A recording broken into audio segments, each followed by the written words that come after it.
Every morning, an army of hawkers move in, selling Buddha Boy merchandise, including brochures, photo albums, and DVDs. We started selling these CDs a month ago when we were allowed to do so. Many of the sellers and pilgrims think he is the reincarnation of Buddha. His dream has been to gain Buddha's knowledge and spread the light of peace. The similarities are uncanny. Siddhartha, the Buddha, was born a mere 150 miles away, to a mother with the same name, Maya Devi. Both chose to meditate for 6 years under the same type of tree and follow a life of abstinence. Buddha eventually found enlightenment through meditation, and that is what Ram is trying to achieve. You can see a light coming from the top of his head and sometimes from his forehead. Many of the stories that are circulating the site are probably just gossip, but they all feed the myth and the growing aura of the boy. One story that started the legend was that poisonous snakes bit him on 2 separate occasions. I saw him after the snake bite, and he looked very pale. Cobras and vipers are common to the area, and their bite is fatal. Incredibly, Ram required no medical attention from the bites. Because of his meditation, he flew, the poison. I heard about it. Some saw the blood, but no one saw the snake. He was sweating there, and with the sweating, his poison was gone. The boy himself does seem to have some spiritual powers. If we were bitten by a snake, we were already gone. Just because of his pure meditation, he's alive. You know, you could question if you don't believe in these things, but the people his family seems to have faith in it, so we have to sort of recognize that. True or not, it is apparent that Ram Bamjan is putting himself in danger, not only by refusing sustenance, but also by sitting exposed to the elements and wildlife. This fatalistic attitude to death is very common in Asia. So at this time, he lacks calories, he lacks proteins, he lacks vitamins, and he lacks water, so he would be susceptible to illnesses. He's got no ability to maintain an immune response or to support an immune response, and it does increase his risk of dying from an acute infection.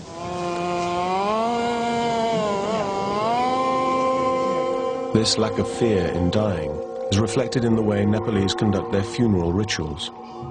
In the West, they're private, sad affairs. But there's openness here, an acceptance that sees death as a part of the cycle of life. Many put their bodies through extremes, as they think it's their mission in life. There are many stories about these rishi munis and these great sages in the past. Some of them could live without food and water for many years, not many months. In modern literature, Giribala, the non-eating saint, survived without food and water for 66 years, the longest time on record. Today there are many that claim extreme fasting, from Pilot Baba, who survived underwater for 5 days without breathing, to Yog Mata, who buried herself alive for 72 hours. Even in Buddhist philosophy, there are people like that. 5 hours into the second day of watching Ram, detained at the 25-meter fence, a chance arises to try and find some answers to this extreme fasting phenomenon. Lama Lekshe, Grand Master from India, runs several monasteries around the world. It was at one of these that Ram was taught meditation. The Lama has come to check on his pupil and allows us to follow him into the inner sanctum. The boy belongs to Kiku Buddhist monastery, which is in India, in Himachal Pradesh. And that monastery belongs to the Sakya tradition of Tibetan Buddhism. Very little is known of Sakya, one of the 4 Buddhist traditions. Its leaders keep their teachings a closely guarded secret. Buddha's teaching or our practice is not for your fame, not for your reputation, not to collect so many disciples. We usually don't expose much.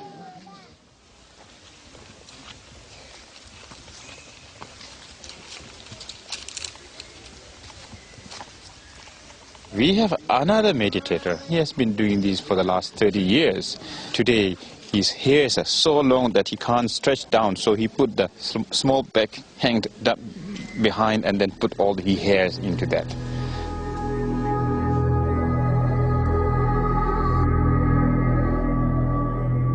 To endure solitary existence in extreme conditions, yogic techniques enable you to focus your mind over your body's suffering.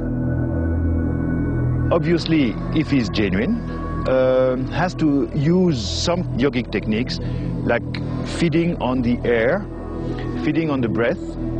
There are other techniques where you use a stone, a little stone that you put in your mouth and you feed on the stone. There are all those stories. They are documented in the literature, in Buddhist literature. To understand what type of yogic technique Ram is practicing from the Sakya tradition of teaching, the Lama sits and stares at the boy. I'm amazed by this immense, the intensity of his determination. He told his mother that he was going to sit there for 6 years and reach Buddhahood, you know, which is very rare. I mean, nobody says that, you know. They sit facing each other for more than an hour in what seems to turn into a meditation duel. Sweat starts to form on Ram's face despite a lack of movement and an air temperature of only 15 degrees centigrade. To suddenly start pouring sweat from the face is a very strange phenomenon. He's managing to control his body's physiological process, which no one has demonstrated before. It's not something you ever see in Western society, so how that's being controlled is beyond my level of knowledge. When he was sitting down, I was doing my meditation. Actually, I was competing, and you know that the sweat came down. So why did you sweat? No, it's a secret thing I don't want to tell you right now. In ancient Buddhist texts, it is written there is a yogic technique called tumo, which increases the body's temperature under intensive meditation. Sweating is a side effect. The question is, a young boy like that, you know, how he has mastered this kind of techniques. Obviously, he has not practiced long time in caves or in solitude or in a monastery, so it's very rare, especially nowadays, to hear that somebody is doing it in front of everybody like that. I mean, totally live.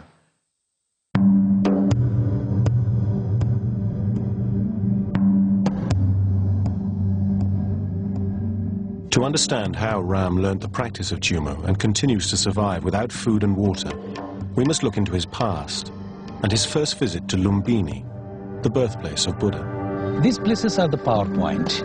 If you step here with faith, devotion, and with mindfulness, definitely that energy will do something for your brain and as your physical body.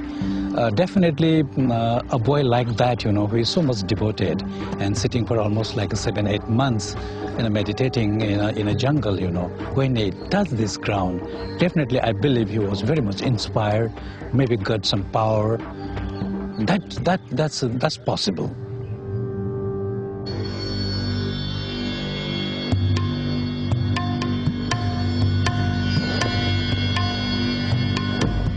After Lumbini, Ram chose to study at a secret Tibetan monastery near Dehradun, India, 10,000 feet up in the Himalayan mountains and cut off from civilization.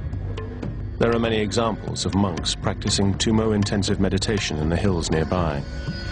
Ram sort of gravitate toward this monastery, and at that moment, I think it was 2002, I think, or 2003, that he came. It's sort of like his own recognition. And but he's too different. He's too different. Why is he too different? There's something to like different to the other monks. Tumo is a particular form of Tibetan meditation where the exponents are capable of withstanding extremely harsh conditions with very little food, very little water, and very little clothing. Some lamas are doing meditation in the icy Himalaya. From their body they bring the heat. So, same way, maybe he has done that. American scientists tested the theory in 1982. Monks were soaked in sheets of cold water.